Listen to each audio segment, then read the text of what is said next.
Hello guys, welcome to Vishal Dev zone. Last video में हमने पढ़ा था फॉर लूप, जिसमें हमने समझा था कि लूप क्या होता है और ये कैसे काम करते हैं। अगर आपने अभी तक वो वीडियो नहीं देखा तो इस वीडियो का लिंक मैं डिस्क्रिप्शन में दे दूंगा, आप वहां से चेकआउट कर सकते हैं। आज हम समझेंगे व्हाइल लूप क्या होता है, कब यूज़ करते हैं और कैसे काम करता है। व्हाइल लूप का सिंपल रूल है, जब तक कंडीशन ट्रू है तब तक वो चलता रहेगा। जैसे यहाँ पे मैंने एक वेरिएबल बना रखा है, let I equals to value. मैंने यहाँ पे व्हाइल लूप बना रखा है और उसके में सबसे पहले लिखते हैं इसमें कंडीशन और फिर कोड। तो क्या होता है, जब तक कंडीशन ट्रू रहती है तब तक ये कोड चलता रहेगा, और जब जैसे ही कंडीशन फॉल्स हो जाएगी तो क्या ये लूप को स्टॉप कर देगा और लूप चलना बंद हो जाएगा।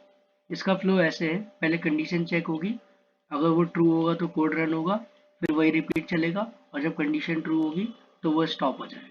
एक एग्जांपल से समझते हैं। मान लो तुम एटीएम मशीन यूज कर रहे हो और तुम पिन एंटर करते हो। अगर पिन गलत होता है तो सिस्टम बोलता है ट्राई अगेन। तुम फिर पिन डालते हो और फिर अगर पिन गलत होता है फिर बोलता है सिस्टम ट्राई अगेन। ये प्रोसेस तब तक चलता रहेगा जब तक तुम सही पिन एंटर नहीं कर देते। जैसे ही सही पिन एंटर होता है सिस्टम एक्सेस दे देता है और प्रोसेस रुक जाता है। इसके पीछे क्या लॉजिक चल रहा होता है, यहाँ सिस्टम को नहीं पता होता कि यूजर कितनी बार गलत पिन डालेगा, इसलिए यहाँ पे व्हाइल लूप यूज होता है जो पहले कंडीशन चेक करता रहता है।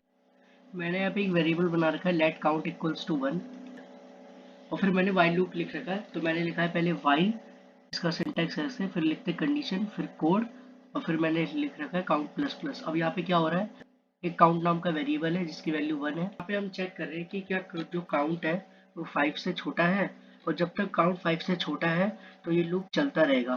तो यहाँ पे क्या हो रहा है, कंसोल डॉट लॉग काउंट हो रहा है, और यहाँ पे मैं लिख रहा हूँ काउंट प्लस प्लस। अब यहाँ पे एक चीज ध्यान रखना कि यहाँ पे प्लस प्लस लगाना जरूरी है। अगर आप प्लस प्लस को नहीं लगाओगे तो क्या होगा कि ये इनफाइनाइट लूप बन जाएगा। मैं पहले इसको रन करके दिखाता हूँ। तो यहाँ पे आ गया 1 2 3 4 5, ठीक है। अब ये कैसे आया मैं इसको एक्सप्लेन करता हूँ। तो पहले काउंट की वैल्यू है 1, ठीक है। काउंट की वैल्यू 1 है, फिर हम क्या कर रहे हैं, कंडीशन चेक कर रहे हैं, count less than equals to 5 है। तो पहली बारी जब लूप चलता है तो काउंट की वैल्यू 1 होती है, काउंट की 1 है, ठीक है। और फिर ये क्या करेगा, चेक करेगा कि count 1 less than equals to 5 है।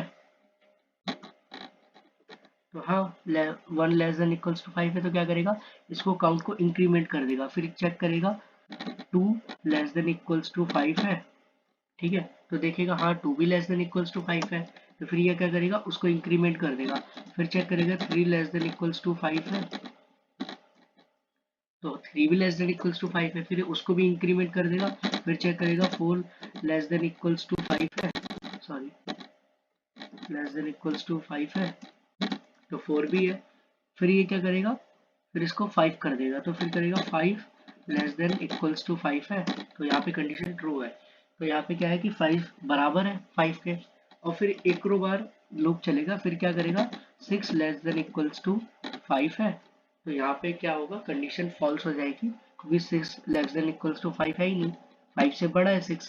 तो यहाँ पे लूप स्टॉप हो जाएगा क्योंकि कंडीशन हमारी फॉल्स हो गई। तो ये ऐसे काम कर रहा है। यहाँ मैंने जैसे कंडीशन तो लगा दी है, जैसे लेस देन 5 हो काउंट, है ना। पर रियलिटी में क्या होता है कि यहाँ पे ना फिक्सेड वैल्यू नहीं होती है, आपको पता ही नहीं रहता कब उसको रुकना है ना।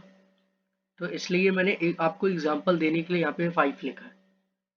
अगर आपको वीडियो अच्छी लगी, ऐसी जावास्क्रिप्ट से रिलेटेड वीडियो देखने के लिए मेरे चैनल को सब्सक्राइब करें, वीडियो को लाइक करें।